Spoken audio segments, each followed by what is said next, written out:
Hey, what's going on, everybody? Welcome to the 9% Show. I'm your host, Steven Burton. And here at the 9%, y'all know we keep everything 100. If I haven't done it, not doing it, or not about to do it, it would not come out my mouth. So we're here for another episode, and we have another special guest for this episode. I'm so excited to have her here. This time we're diving into the world of influencer, content creator, YouTube channel, just the business side of all of that. We have Bianca Renee from the Bianca Renee Today YouTube channel. With this channel, over 600,000 subscribers, many followers on Instagram, many followers on TikTok, just straight up killing the content creator world. So I am so happy to have you here. Thank you so much for joining us on the 9%. And like we always do on the 9%, we're gonna take a toast. So thank you so much for joining us. I really appreciate it. Oh, okay. First podcast of the new year. Oh, take it. Right? I'll take that. I'll take that for real. First of all, I guess the people that don't follow you or follow what you do exactly, like, can you give a little background to like maybe your younger years, or like what all made you the key points that kind of made you to where you're at today? Like, what would you like highlight if you just had to explain yourself? Well, my channel mainly focuses on natural hair.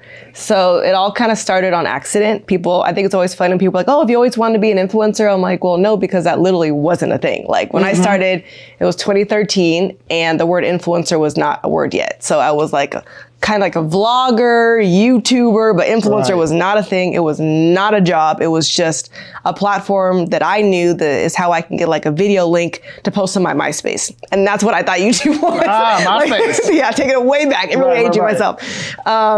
So I posted a video because I found some hair products that really worked for my hair. And when I used to type in curly hair products or curly hair reviews or tutorials, it was just girls showing you how to curl your hair with a curling wand. And there was no one that looked like me, that had my texture. And I was like, all right, well, let me just see what happens. Maybe I can help a couple people. And that was the only goal. Like maybe a couple people will see this video and they'll know that these products work. I posted it. And my first video ended up getting like 100,000 views. And I was like, the first one? Yeah. Get out of here. Wow. I was like, oh, okay. Cause I used to want to do more hosting. Right. And I used to post like interviews and then no one cared about that. So then when I posted my hair video, I was like, oh, this is what you guys want me to talk about. I was like, okay, maybe I'll post one on the conditioner now. And then like I did other videos, not did good. I was like, okay, well, maybe I'll keep doing this. So it kind of like accidentally happened for me. And here we are almost 11 years later. It's crazy because I do, little do you know, like I always use you as an example because like, we're not like best friends, but we've been acquaintances for a long time. We can know some mutual people. Yeah. But like, I remember and I always give this example to anybody trying to start a YouTube channel or like be an influencer, all this type of stuff nowadays, or just the grind and hustle of things. But I remember when you posted on Facebook to like, follow your channel and like, just check it out. And like I'm post a video like every Sunday. Yeah. I think it was like every Sunday you did a video. and when I say you had a video every Sunday for years. And I mean consistent. Like, yes, very consistent. Like, and I tell people like that is the grind. You can't look at somebody's like a snapshot or see the ending and it's not even the ending. You're still going, but like, that's the type of grind. And like, rather you fell into it or whatnot. Yeah. It was just that start with a little pebble and just like kind of just grow. Yeah. Like, and I can, be keeping it real. Like my first video I posted and then I didn't post my next video till like a couple months later. And then my next video was like, now it's like the next year. So it was like a very slow start. Okay. And then, but they all were doing really well. And I was still working. So this wasn't a career. It was just like for fun. It wasn't until I ended up getting some type of management. I think I was maybe at maybe 50K. And she was like, you have to post every week. And I was like, oh, okay. Wow. And then when I started posting every week, that's when I like really started to grow. So we're gonna be jumping around here because you on a roll. Because how quickly did you get to that 50K? It was a couple years. Okay. I don't even really remember, but it did take me a couple years to get there. And that was like the first like YouTube goal. Like I got to get 50K in order for brands to take me serious. And that was like this magic number that this agency had.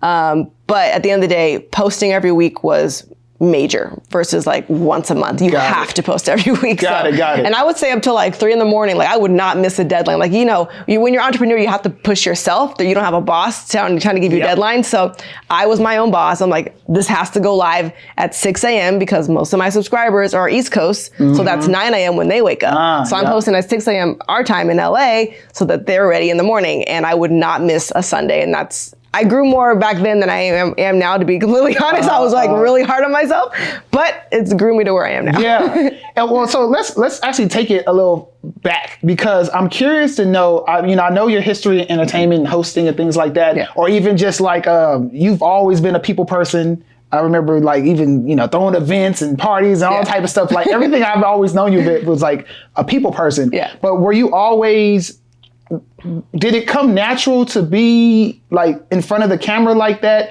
Were you nervous, even though, YouTube wasn't what it was today? Yeah. But, or maybe are you still nervous, like putting yourself out there for people to critique or not like what you're talking about? Or maybe, I mean, in the beginning, I didn't really have to worry about like trolls, because trolls weren't even really a thing yet. Like it wasn't as normal to just have hate comments. Like when I first started, it was just more like I go to this website like Google to learn something. It wasn't like conversational as it is now. So I didn't really have to worry about a lot of the things that people have to worry about now starting off. But going back to like how, like my past influences, I did go to CSUN, Cal State Northridge, majored in cinema and television arts. And that touched on all type of media. So I think that did help in different aspects. There was no like influencer major. Right. And then I was interning at Dick Clark Productions, and they're the ones that throw on the AMAs and the Golden Globes and the New Year's Rock and News show. Yeah. So I was an intern there, and I always wanted to do like red carpet hosting. That was like my main thing at the time. And I'm like, hey, how do I get in here? Like, well, we need a host for the Coke carpet or Pepsi carpet, whatever it was. We need you to go to YouTube, find a new singer that has X amount of followers, and then we're going to invite her in for an interview.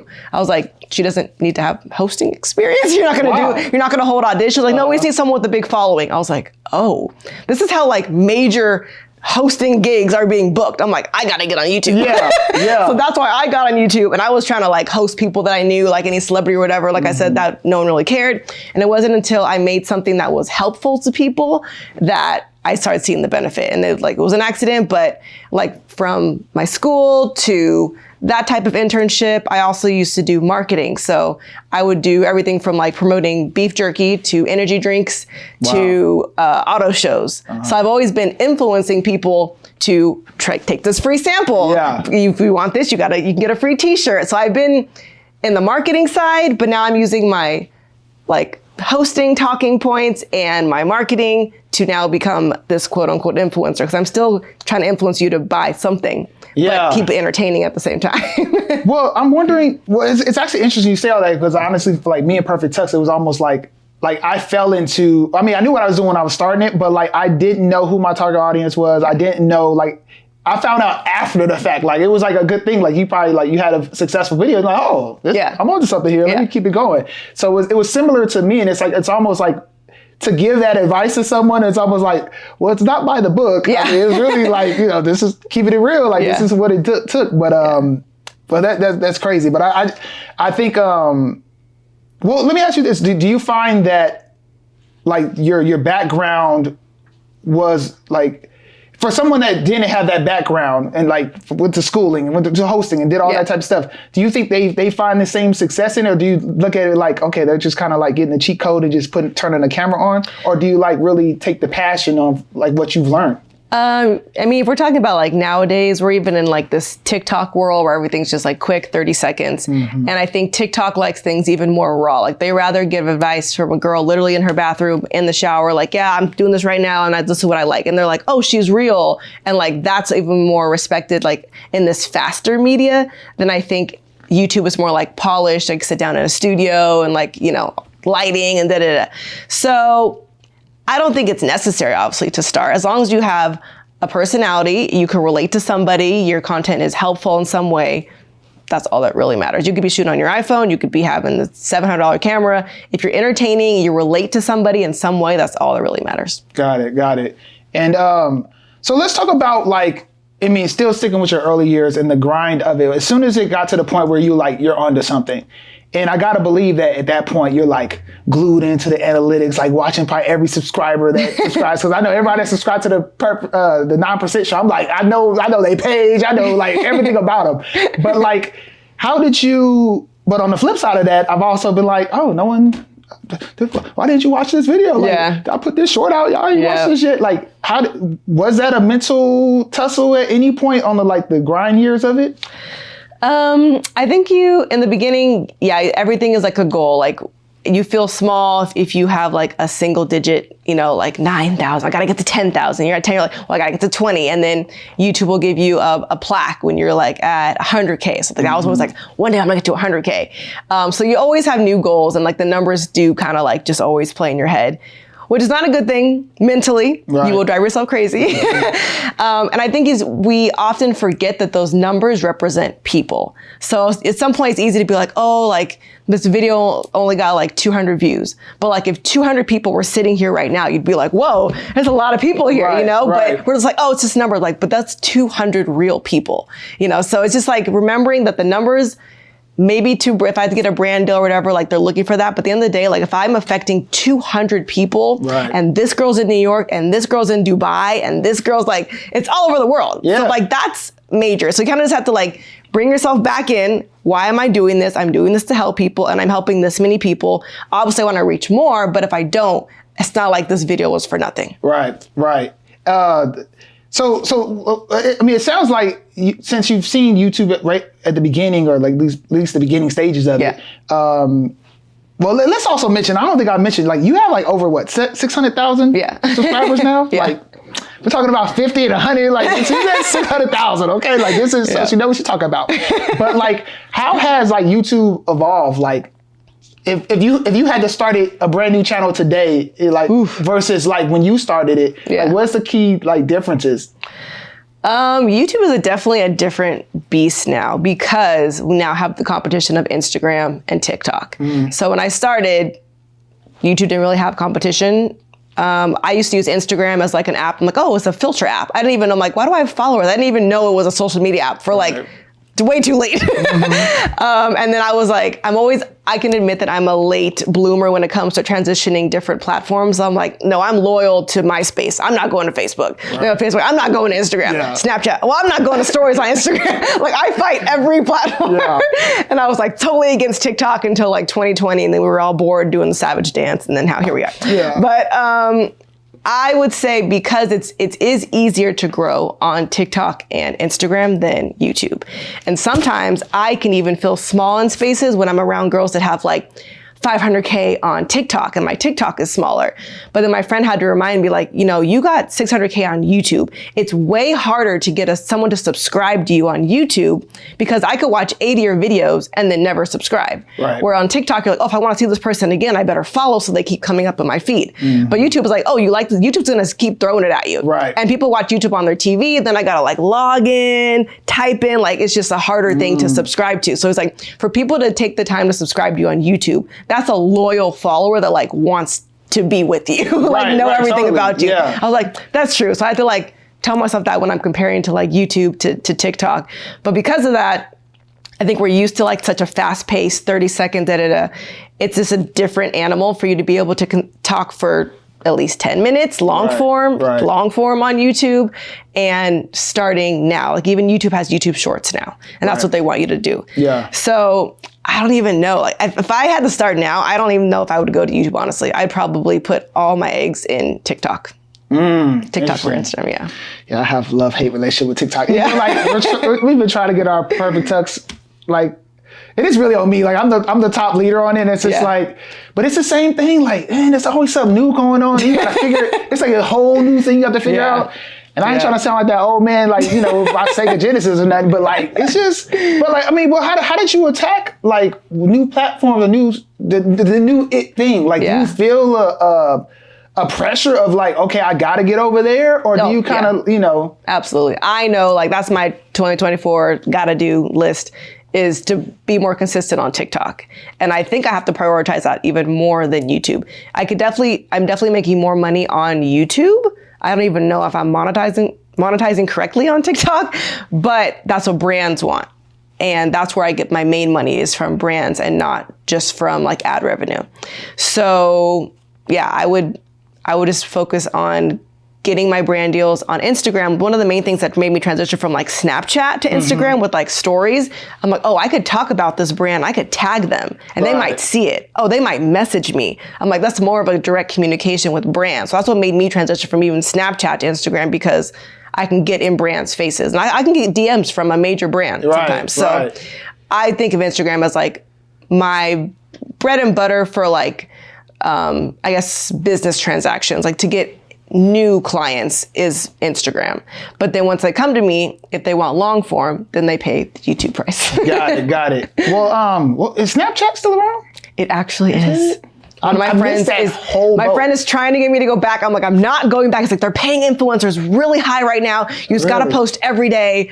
And like, it's stories. So you're not editing. It's just like, you're just talking, and that's all it is. I'm like, I can't go back, but he's trying to make me go back. Right. And since you are a business now, like the brand of Bianca Renee today, like, I wonder, like, to be, not that you're controlled by outside forces, but what if you don't want to post on TikTok? Like, you literally don't feel like I'm good with what I'm doing. Do you feel like you still control your destiny to a certain degree, or is it that hustle and bustle of like, I'm really following whatever y'all tell me to follow? Like, when does it become comfortable? I think I have to follow the platform, but I don't have to, like, if they're only doing dances on TikTok, I don't have to do dance. Like, I can still be true to my niche. Like, I will be doing hair videos on TikTok. So I'm not going to give in to anything that just feels like off-brand for me, but I do need to exist on certain platforms in order to appeal to what brands want. Right. Okay. I get it. Yeah. It's funny. Like, I had I guess my first taste of viral video. It was like, I went into the store and like, it was just I liked, I don't know, it was a sound bite, and it was like a little thing, but I did a little dance, little thing. Yeah. So this got like 300, 400,000 views. I'm like, what is going on? It's always when you try the least. Yeah. But I felt that pressure. This was about a year ago, but I felt that pressure of like, should I do another one? I should do another one. And I'm like, I am not the dancing dude. Like, that's not my thing. Like, so I say no. Yeah. And then if you do it again, then it doesn't pop off. You're like, oh, well, that didn't work. And you get all discouraged again. So so you got to, I think you definitely have to be,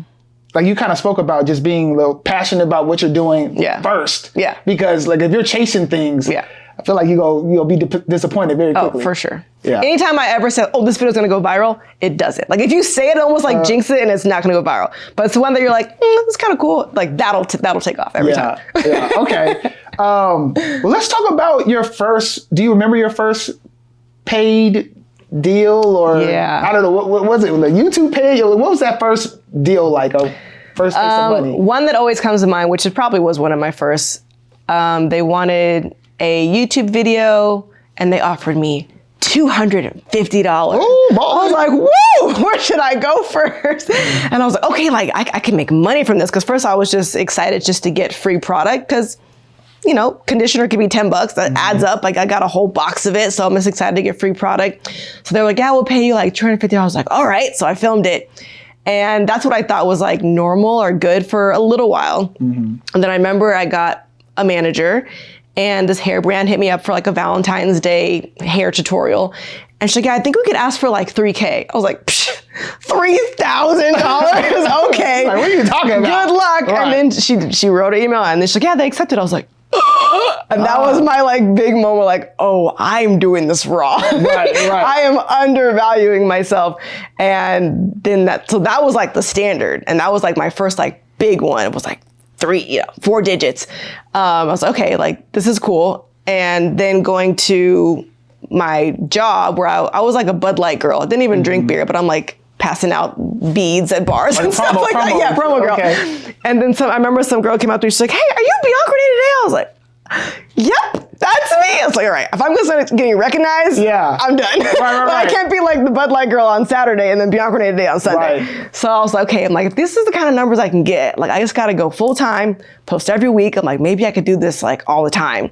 And that's when I just took a risk and quit doing promo jobs and just put it all into YouTube, and worked out. So was that also the point where you fully transitioned from like a content creator to like just doing it for fun to it became your business? Yeah, I would say so.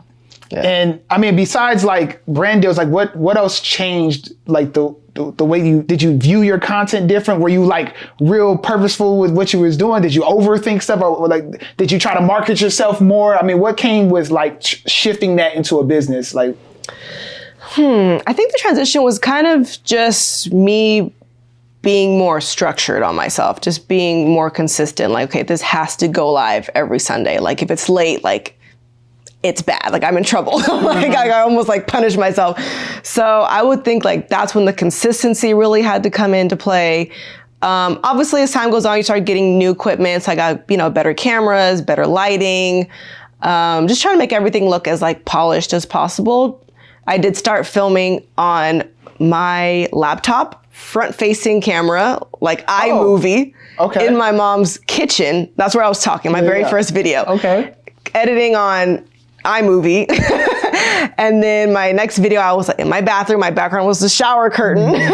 And then eventually I had like, this is my studio. I have a white wall and I have backdrops. I have paper backdrops. I have, lighting on both sides of my face, not just, the bathroom lights. I'm like yellow. Right. So just upping the quality and just taking it really seriously, I would say. It's always funny. Like sometimes I go to channels and I'll watch their first video and like, even for Issa Rae, like seeing her first things and shows and seeing it like how it just progressed and stuff, it's crazy. But like it's funny seeing them humble years, humble beginnings.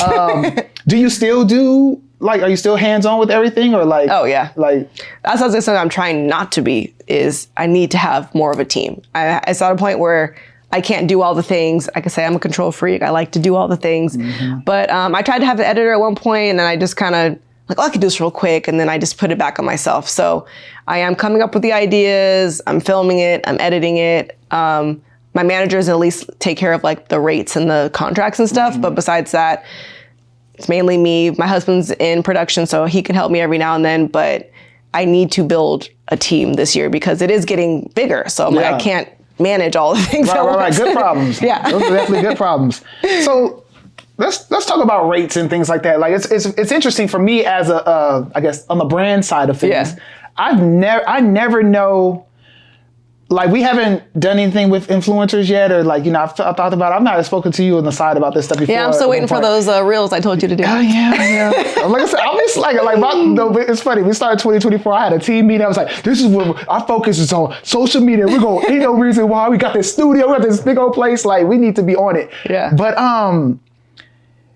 from a brand standpoint, like I never know, I guess I kind of like, I always look at the return on investment, a lot of things. And like, obviously there's brand awareness and just people know you and things like that. Yeah.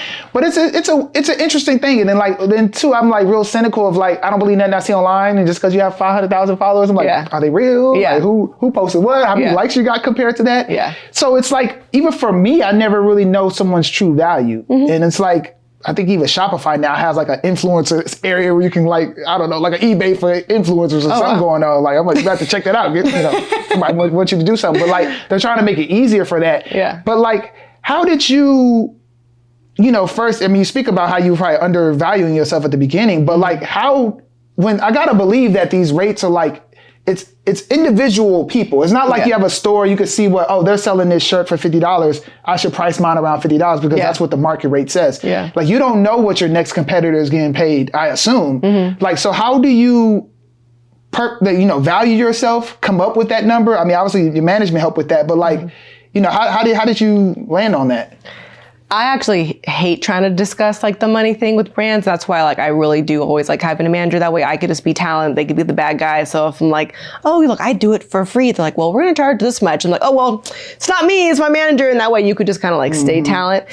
So I do definitely lean on my management when it comes to pricing.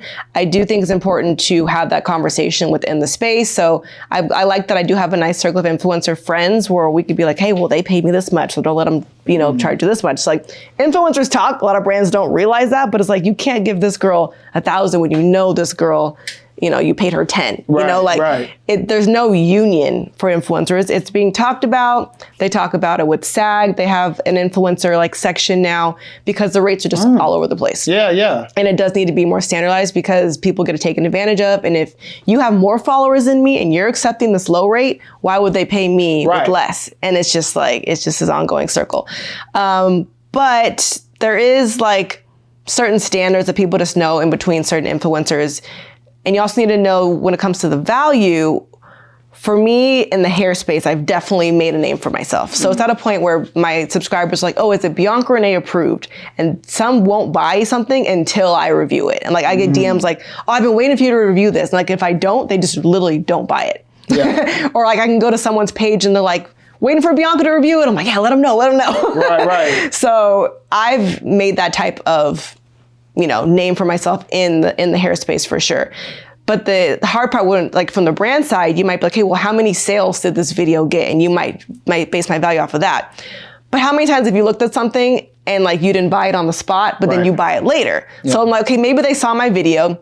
They didn't have the money that day, or they got sidetracked, kids, whatever, and they didn't use my promo code. And then next week they're in store and they see it and they buy it. Right. The brand has no idea that I influenced that. Right. Or maybe they used my link, but then they ended up remembering and typed it in on their browser at home. Right. That does not track that. So you have to know, like, what do you want out of it? Are you looking for just straight up, like, I want to sell X amount of product?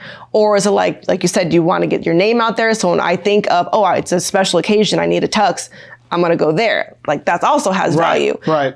Who's wearing it? If this is the tux guy and he only wears the best drip, then you just want to be in this guy's portfolio, just period. So I would think, I know you're like probably a numbers guy and you want to see like, this and that, but it's not always going to be that black and white.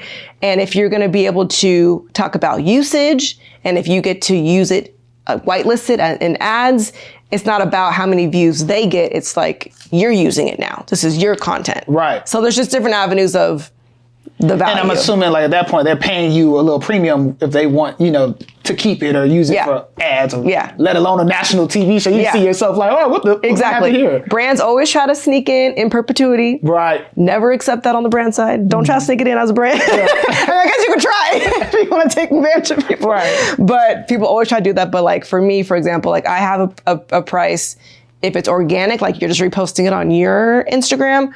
But if you want to put it in your newsletter, in your mailers, you want to have it on a billboard, like there's usage for paid usage. It's like a different price. And that's a per month thing. So I'm like, I don't do in perpetuity. That means forever. But you could pay me every month for as close to forever as you want. Yeah, exactly. Well, that's interesting. I mean, like, well, so let me ask you this. So how do you set you in when it comes to pricing, even like your time and like expenses and like, I gotta believe, let's say you buy a new camera and it costs X amount, you might divide that by 12 and that's how much per month it goes, and maybe you're calculating your stuff. I mean, I don't even know if you're going that deep for stuff. I mean, but like, how do you value or like your cost of doing things or like your time and like with these prices? Is it purely, I mean, is it still management just tells you that, or do you like even if they get a deal, you're like, okay, it's taking me 20 hours to do this. Like, do you look at it like that too? The only time I look at it like that is if it's rushed. Like if they want like 3 pieces of content by next week is going to be a different price than if you give me like a month to do it. So if it's rushed, that's one thing. If it's holiday, like my December was really busy. I was trying not to work through the holidays. Found myself filming on like Christmas Eve. I'm just like, if I'm working through the holidays, you're paying a premium because it's like, that's my time. Right. But also I've been doing this for almost 11 years. The longer you do something, the faster you're able to do it because of your expertise. So time-wise, it's like you're also paying, like maybe I'm doing it faster than the next person, but that's because I'm experienced, so you're paying for that experience. And it's gonna be done quickly and it's gonna be done well. So I'm like, yeah, I could film this. I could knock it out on one take. You want it to be 30 seconds. It's gonna end at 29.9 and I can get this edited to you by tomorrow. All those things are gonna play a different role in like why my price is one way versus someone else. Right, okay. So let's, fast forward a little bit. Now we're getting some brand deals and things are kind of moving. And you talked about, leaving the promo gig, but when did it become, and I'm just assuming it's become a full-time job at this point. You talk about needing a team and all that, but like, what was that point like of doing that? Like, did you have savings just in case the brand deals didn't pan out? Did you have like, family support? I mean, how was there any mental risk to that? Like saying, okay, I'm going to do this full time? I'm definitely was privileged and blessed in the sense that at that time we were living with family. So I didn't have rent. And that's like the biggest thing in California that someone would have to stress about. Right, totally. I didn't have to worry about that, which I know plays a big factor into it. But I kind of just took a risk, honestly, and just was like, I'm just going to do this full time. Just going to keep trying to reach out to brands. I'm trusting my management. I was in like hosting classes as well to do like the hosting route. So I also knew that like if I wanted a promo gig, it was always like independent contractor stuff. If I needed something, I could just pick up a gig. You know, it wasn't like I've never had a 9-to-5 job in my whole life. Oh, wow. Never even done retail, like never worked at, Jamba Juice. Like Nothing. I did babysitting and then like independent. Like I don't like being on someone else's schedule and I've never done it. Yeah. Oh, wow. Well, there you go. Yeah. Well, that's cool. I mean, so I'm curious because you are very bubbly. You're always bubbly on camera, and every time I see you, you're bubbly. But like, is there ever days? I remember one time actually, I was at a restaurant, and someone was, I guess, filming. They was filming something, and they were so dead at this table. But then all of a sudden, they pulled out their phones and did their little thing. Yeah. They're like, everybody turns it on. You're like, wow. But I was like, on one side, I was looking like, wow, that's interesting. How they was just like, you're really dead here. Like, it's not that popping. And then two was like, is your life fun at like, are you constantly working? Like I could turn it off. Like I don't have to work all the time. Oh yeah. Like are there days where you just don't feel like doing things and you have to fake the funk? Or like, like I'm still human. I don't always have good days. Mm-hmm. It could be hard, especially when I have a deadline, just to be like, turn it on, host mode. Like I am able to do that. It's probably not a good thing mentally to be able to do as well as I can do it. Right, okay. But when it comes to like, when it's work, I could do it. I try to give myself enough time when it comes to each brand deal. So like, I don't like to take a lot of quick turnarounds because it's just fairly tight. Obviously life can happen. And I have kids now, like things can really, your schedule's never the same. So yeah, sometimes I have to do that. But if it wasn't a brand deal and I was just trying to like hit my Sunday video, I could film the whole thing and be like, that didn't feel good. And like, I could be edited. I'm like, I'm not feeling like, like you could just tell. And I was like, I wouldn't post it. I'm like, this is not me. You could tell like I'm off. Something's off. So I just wouldn't post it because if you feel it, your audience feels it too. Right. So I am mindful about that when it's just something like my own time. But if it's like paid deadline, like I usually could just turn it on, get out the way. I guess everybody ain't happy going to work sometimes. Sometimes you don't feel like going to work, you still got to work. Yeah. You still got to do it. I'll say, especially now with kids, like I'm not dressed up as much as I would, back when I was either single or never single actually, but before we had kids, you realize how much more time you had to do things. Right. I'm also trying not to compare myself to younger creators that are blown up on like TikTok. And they're posting like 5 TikToks a day. I'm like, well, because they're single and they have no kids, they can do that. Right. Like, there's no way I can just do 5 TikToks a day. Well, let me ask how that's affected like your business. Like, I mean, was that an adjustment? Was that something you were even thinking about, like preparing for? I'm assuming, I don't know if you planned it or however it worked, but like, I'm assuming that was a big shift on like, your priorities, how you handle brand deals or what, how you would think it would slow me down, but instead I started a family channel. And a kid channel. So while I was pregnant, I was still making videos like, these are the mommy must-haves. These are the what should be in your hospital bag. So we started a whole other family channel. I could admit that channel has been sitting there for a while because once the baby's out, it's much harder to make the videos. Yeah. So as much as I want to let you know what crib works best, I got to go put this baby to sleep. Right. So that was a struggle, especially when you realize how needy your kids are. Right. They always want to be held by you. Like there's only so much your rocker can do. Or they just need you, especially like if I'm breastfeeding, like it's a baby on me and I got to film. Like it's a lot. Right. And then I was trying to take a break during that time. I actually had the perfect pregnancy time because my first baby was born February and then COVID shut us down in March. So 2020, the world was locked down. So I'm like, it was kind of a blessing in disguise. I'm like, I could just be here, just gain weight. Nobody knows. I don't need to snap back for what? There's no events. So that kind of worked out in my favor. People try to say 2020, obviously it was really hard on businesses, but for influencers, we kind of thrived because no one's going to set, no one's filming commercials. how do I promote my brand? Well, YouTubers are at home anyways, they're filming. So like we kind of became more prevalent than like commercials, I would say, because you can't have people on set. So I was still able to continue like through the pandemic, even while pregnant, even with the baby. But now I have 2.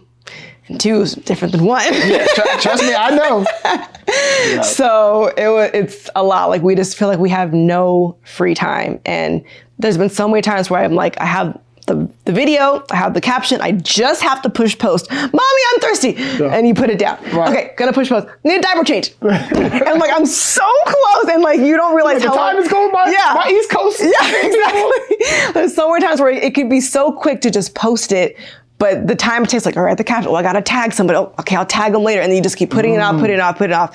Realistically, it takes way more time to post a 30-second reel than, 30 seconds. Yeah.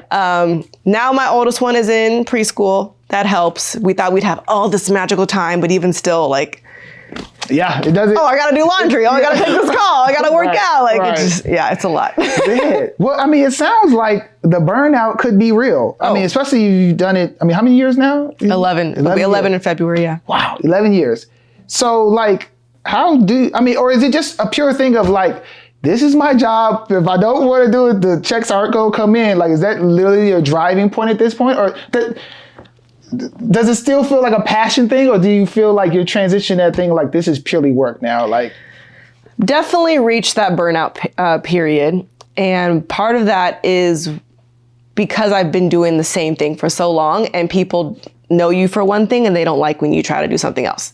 So I've always been the curly girl, hair products, Then I tried to transition in like, family, lifestyle, kids products, even skincare, fashion, whatever it may be. So I get reignited when I do try something new. So like we moved into our new home last year. So I started filming like my home content. I was more excited about this new table than this bottle of shampoo because I've been talking about shampoo for 11 years. Yeah. There's only so much I can say about these suds. Right. So you kind of have to like, how are you going to make things different? How is it going to be exciting for you?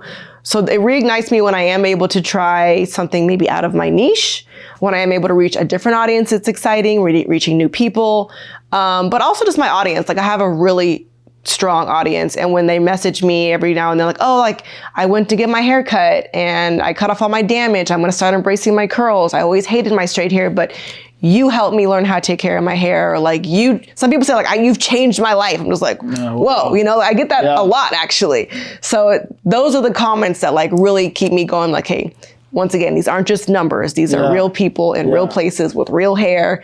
And my video maybe didn't do as well as I wanted it to be, but it just changed this girl's life. You know? Yeah, no, totally. So that's what always ignites me. Or if I run into somebody like, I was at Disneyland and like a couple girls came up to me like, I love your videos. Thank you so much. Like you helped my hair so much. So I'm like, oh, you're welcome. Like that one person, that one comment can mean more to me than like. Then they know. Yeah. They're like, probably scared to come up to you. Like, like, no, I had someone like, oh, I saw you today, but I was too scared to come. I'm like, always come up to me. I'm not going to bite. So, yeah, that's always what inspires me more is like when people give me that type of feedback. Yeah, and it's weird because like even for me with Perfect Tux, like I guess I've always had my head down and just working, and I'm not really like taking time to appreciate where I've at or what I built and things like that.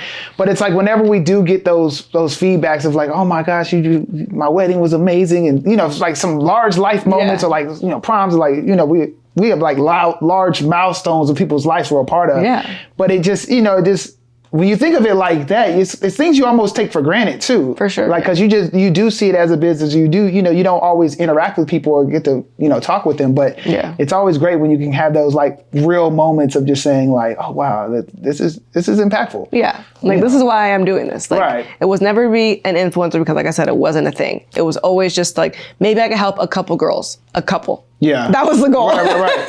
Well, I mean, 11 years and burnout and everything else, like, content-wise, like you talked about that shampoo bottle. Yeah. And I got, my wife, she tries things every once in a while, and my speech to her is always like, if something works, why you keep trying different things? Like, and so how, like, there's only so many brands out, so many new products coming out every year. Yeah. Like, how do you keep it fresh? Or like, what was it ever really challenging? Or like, how did you once a week? I mean, golly. In the beginning, it wasn't always brand reviews, but it was just like, I'm really big on the education. People try to say, oh, you should make your own products. I'm like, well, if I did, you could still apply it wrong and then it doesn't matter. You know, like I have the best product in the world, but if you don't know how to put it in your hair, it doesn't matter. So I need to teach you, like, why are we using a conditioner or deep conditioner versus a conditioner? What kind of ingredients are in this shampoo? Oh, your hair is always dry. Well, because this ingredient's in there, like obviously it's going to dry your hair. So I would do videos on like learning your porosity, learning the density, how you should cut your hair. Should you cut it while it's straight? Should you cut it while it's wet? Should you cut it while it's curly? Like all these different topics on just questions that people would ask me. So I would literally just be in my comments like, what do you guys want to know? Right. And then my audience would tell me like, well, I'm having problems with this. There's my next video. So just feeding off of what your audience wants, obviously, because they're going to view it. Right. And also it helps me like, hey, this is what you want to know. I can talk about it or even educate myself more on this topic. And there's always something new to learn. And that's me being this far out.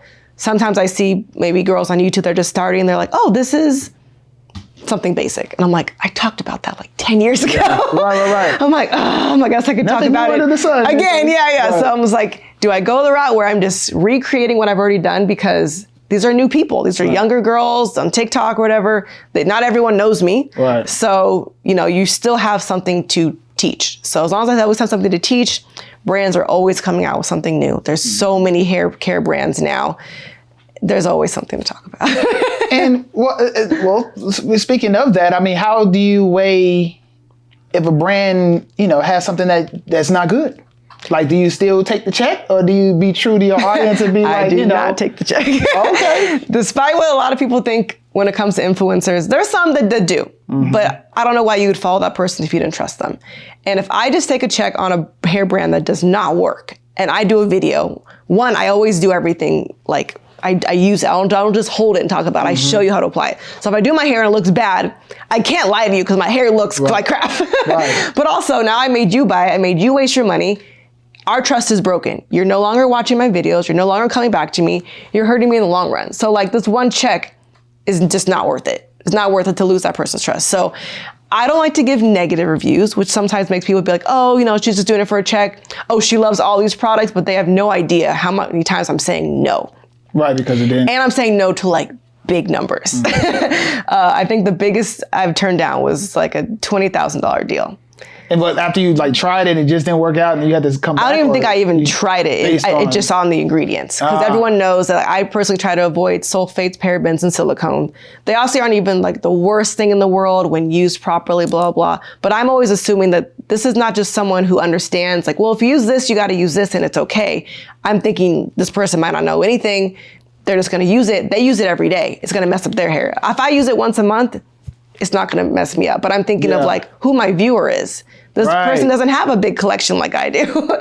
So I have to say no to that, or once again, it's going to ruin my brand as a whole. And that's way more important than this one brand. Right.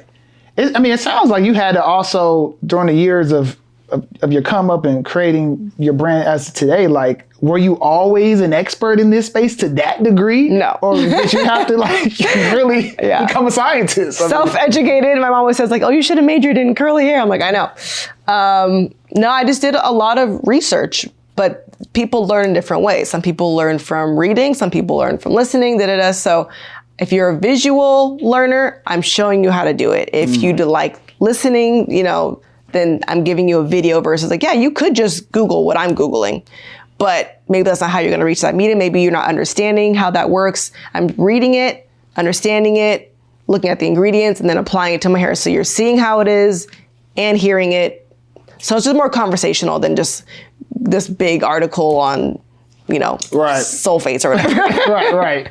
Okay. Switching back to like brands and just dealing with them, being like, you know, since you started the channel back when like, cause you felt there was a need, you wasn't fully represented, like in the hair industry, and I feel like now it's like a little bit better for curly hair, you know, mixed race or whatever the case may be. But have you found it challenging, or even from the business standpoint of being a woman or being a Black woman, like brands taking you serious, brands like not fully understanding your hair, even though that's the, you know, that's what they're selling? Can you speak to any situations where, you know, just how that's been just dealing with brands and... I don't think I've had too much pushback because since I have been in a specifically curly space, like if you have curls, you're probably mixed with something. It's probably made for some type of textured hair. So like they know that. If anything, just within, this is probably just like a Black culture thing, being mixed versus not being mixed. During the whole like Black Lives Matter thing, I tried a series where I was only trying to promote Black-owned businesses, Black-owned hair brands. And then I got pushback saying that like I wasn't Black. I'm like, y'all want to see my daddy? Because he's as Black as he can. But like, you know, it's kind of like if you're mixed, you're not Black, but then I'm also not white. So I'm like, what am I? Right. And then there's also the stereotype of like that my curly hair is like the acceptable curls and like not tighter hair. There's a lot of like stereotypes and honestly discrimination even within like curl typing. Like some people are like, oh, there's type 2 is waves, types 3, and then there's type 4, which is more like Afro textured. And people try to say that there's like discrimination in between in the hair space in itself. Yeah. One time I didn't get a job because I don't think my hair was like considered Black enough. Like it wasn't coily enough. So I was like, oh, okay. Yeah. So I'm just like, you just never know. I wouldn't want to, I don't think a brand should just say their product is for all hair types if it's not. Like, don't just say it's for all, and then you get a girl with like type 4 hair and then it doesn't work. Yeah. So almost like make something for this textured hair and make something for this textured hair. Don't just put like for all hair types because it's probably not going to work because all of our hair is so different. So I just had to just realize, what is this product for? Whose hair is it for? And if it's not for my hair, then I would say, this is too thick for my hair, but if you have a tighter curl pattern than mine, then this would work for you. Right. So like, I don't know, I don't think I've had too much pushback on the brand side when it comes to hair products. If it's not hair products, maybe skincare or something, I think I've been like the token a couple times. But I wouldn't say that it's lost me a job because I know my lane. I know my audience. If you want a mixed audience or Black, Latina, Indian, like I have a very diverse audience. Right. Okay. So they know who they're reaching. Yeah. Okay, cool. Let me ask you, you say you have a lot of influencer friends and things like that. And I got to believe that, especially nowadays, like people, well, heck, it was the same in MySpace days. Like how many friends you got? Who's on your top 5, top 8, whatever it was. I took my top 8 very seriously. That was some serious stuff. But like, do you look at your friends or other influencers as competition? Like I have competition in business, or is it all just free? We just love each other. How do you approach that, or just how do you? I'm actually glad you asked because I hate when there is a competition because I don't feel like there is. I don't know any brand that only works with one influencer. And they go on brand trips all the time. So I'm like, if I'm gonna get invited to a brand trip, I'd rather it be with all my friends versus some other random influencers. So I'm happy to put you on. I actually have a brand deal right now with a really major brand. And they asked me like, we want you to also invite 5 other influencer friends because I think you'd have a better time with your friends there and like let us know who you'd recommend. So now I had a chance to put on 5 other girls. Oh, wow. And it's like, we're all in the hair space. So are they competition or am I picking you because I know you make great content. I know that they're going to love you. And I don't see you as like, I don't think you're going to take my job because I have this relationship that it's established. They know what they get from me. They already love me. You're not my competition, but I'm happy to bring you on so you also can get your own bag. Like, yeah. Why? There's no brand that only works with one influencer. So if they're gonna work with multiple, I'd rather it be someone that I know. The influencer space can get very cliquish. That's definitely for sure. I would say like in social settings. I remember when I used to go to one hair brand event, it was like the girls with the bigger hair would all be together. Like the bigger your hair was, like they were all cool. You could just my hair not big enough. Yeah, it was like weird. And I've never been to click up. Like I'm always the floater. Like if I'm on a brand trip, I can hang out with this girl today and then this girl tomorrow. I'm not trying to just kiss butt to the girl with the biggest following. The bigger followers, like they all click together sometimes. I've just never been about that. Yeah. So I like being friends with as many people as possible in the room. And I could put you on and I hope you return the favor as well. Got it. So we're going to be close to wrapping this up, but I'm curious on how you handle like friends and family. Like the fact, I'm sure there's plenty of people that know you when you had maybe 1,000 followers, and they could just, Back maybe, then they didn't want me. Right. But like you would probably, they're like, oh, Bianca, can you post this or talk about this or whatever, or can I ask if it probably was no big deal.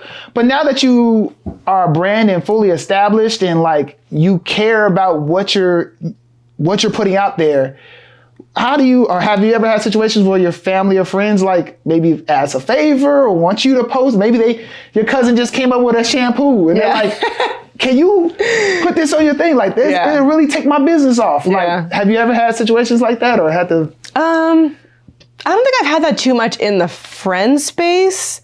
Funny enough, some of my closest friends are like not even in that type, like I have friends with like a teacher or one's like a court reporter, like they're just not in like an avenue where they would like maybe need my expertise. If anything, maybe if they have a project or something, they might want me to like repost them. Cause like if I post it in my stories, you're gonna get the same amount of views as my story gets. So maybe like a repost, but fortunately not too much of like, you need to post this or else. If anything, I would say more for my subscribers. They might have a new business and they might DM me and ask me to know something. But after the many scandals that happen in the hair industry, there's this one major brand, I don't know if I should mention, but everyone knows. It was Steven Burton. So me, I ain't in their target audience. So I was like, okay. So they were like the top curly hair brand, period. They were just like untouchable. And then all of a sudden, their products started making girls' hair fall out. Oh no! Yeah, and like this is a major brand that had every system to dot their I's, cross their T's, and that happened. Like what? So for you to be making this in your bathroom, and if I promote it, I don't know what was in your bathroom. I don't know who touched it. Is it expired? Does it expire? Are there preservatives in it? It's just too much of a risk at that point. That's true. So I could be like, oh, I'm using this homemade oil, it's coconut oil and lavender mixed, but anything that's like too new, with hair or skincare, I just get a little nervous to promote. Yeah, I bet. Goodness. Well, what does the future look like for you? I mean, I know you mentioned, building the team this year, kind of like, different platforms and being serious about them, but like, where do you see yourself going? Or is there some things you're trying to test, different things? I know you did the parent vlog or thing for a little while, but where do you kind of see yourself going or hope to see?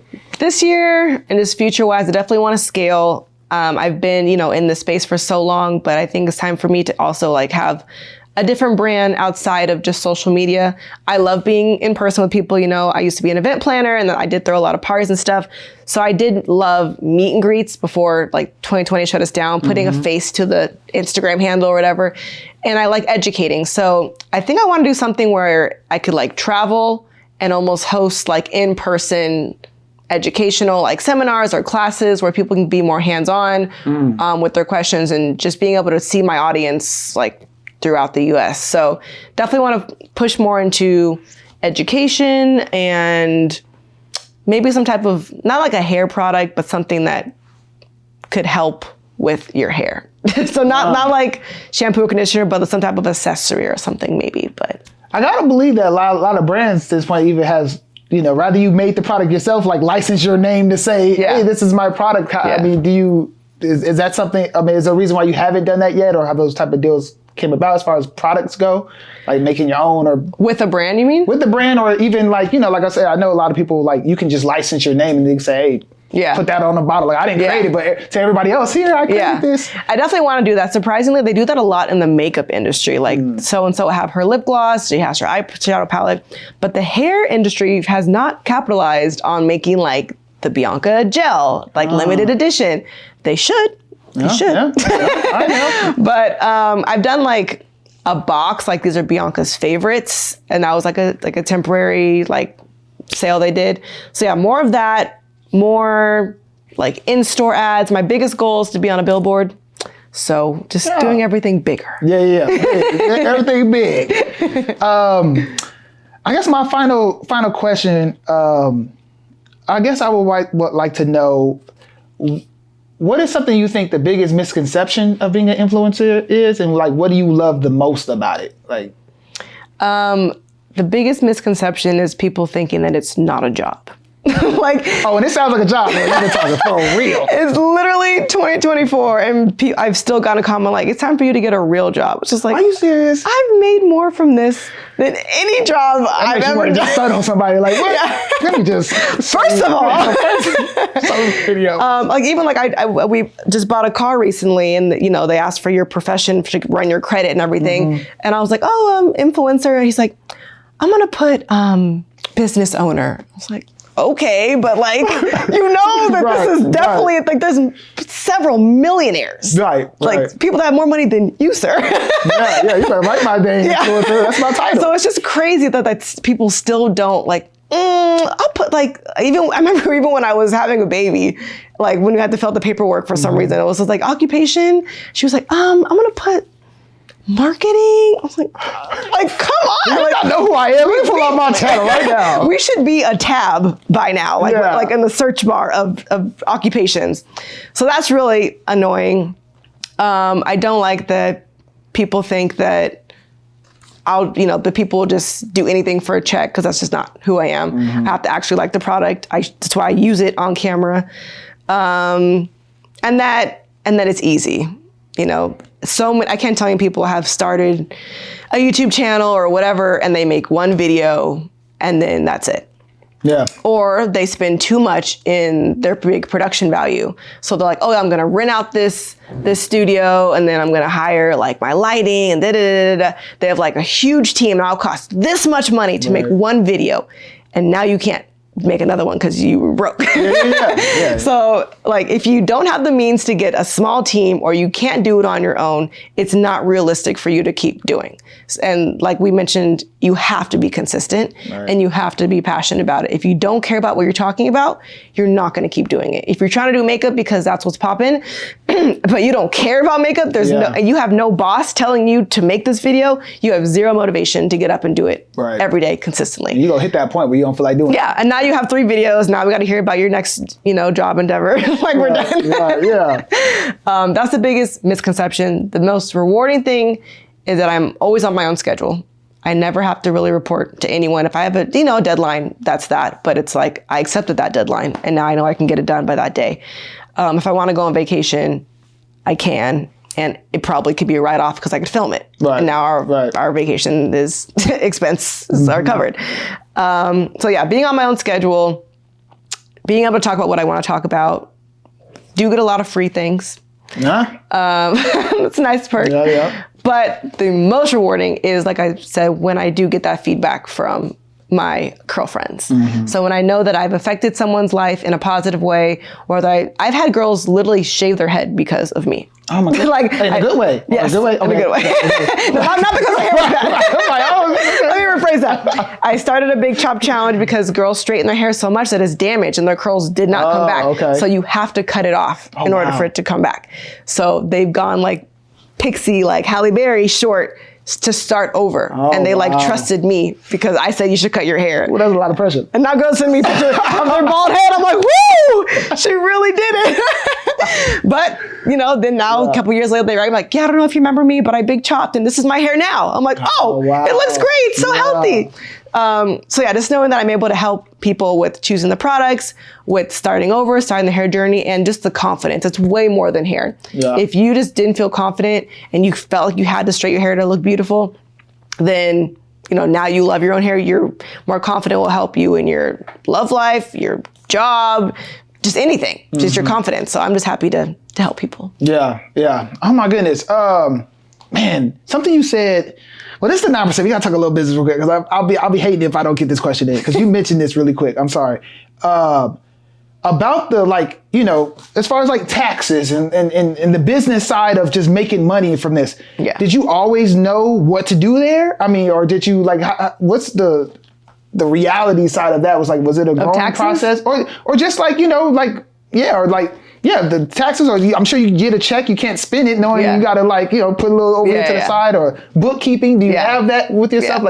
What's that? I can admit that I'm not good at that. And it was a hard wake up call just a couple years ago where I owed like $50,000 in taxes. And I was like, what? Like that can't be right. Right. And I was just like, I mean, I had it, but I just wasn't expecting to give it away. And that's when I realized like, if I'm not spending this money properly, I'm gonna give it to the government. Right. So I'm like, that could have been a really expensive vacation that's now a write-off because I vlogged it and I wore these outfits and now this brand, So there's so many easy ways to write off things when you're smart about it. But it's hard to like want to spend that money when you're also trying to save money. So I'm like, how am I supposed to save it if I have to spend it? But if I don't spend it, I got to give it away anyways. So that was a hard thing. So I actually currently I'm working with this tax person that to, what's the word? Redo my, I'm blanking. Restructure? No. When you like redo your past year's taxes. Oh, we'll put it at the top here. Once we all figure it out, like, well, yes, I'm going back. Yeah. And I'm redoing them. Right. And now I'm getting like all that money back. It's funny. It's funny you say that. Like I had the same scenario. Yeah. But it was more so like my first bookkeeper I got like just screwed me over. Like just because you taking these people that they're the experts. Yeah. And it was just all bad. Like my first 2-3 years, we had to go back and it was just crazy. Yeah. So that was important. No one talks about that part. Right. I'm like, I had to get this in here. It's the whole point of my channel. Yeah. So having someone like let you know you need to spend this much can go here, and like your kids can be employees, and if you take pictures of them and you're using them on Instagram, then you could write them off, and now because they're kids under this age, that money's like not taxable, and you can gift your kids up to like say I think it's like $1,400 a quarter. So as many toys as we buy our kids, those are like employee gifts. And now that's a write-off. Yeah, you know? So it's all these little like loopholes that I had to like learn later and like redo everything. But if you don't do it right, you owe a lot. Right. So that's a major gem right there. Yeah. Okay, it is not monopoly money, and the man will come knocking. All right, thanks so much for being on our show. We really appreciate it. I hope you guys have learned a lot in the influencer world, because there's a lot going on behind the scenes that you definitely need to know about. And this was just inspiration to me because we're the 9% show, and you need to like and subscribe so we can inch our way there, because the passion we are putting in, and I hope you guys are feeling, the content that we're putting out there, and it's just really being great. So please continue to like and subscribe and all that good stuff. We'll see you on the next episode of the 9% show.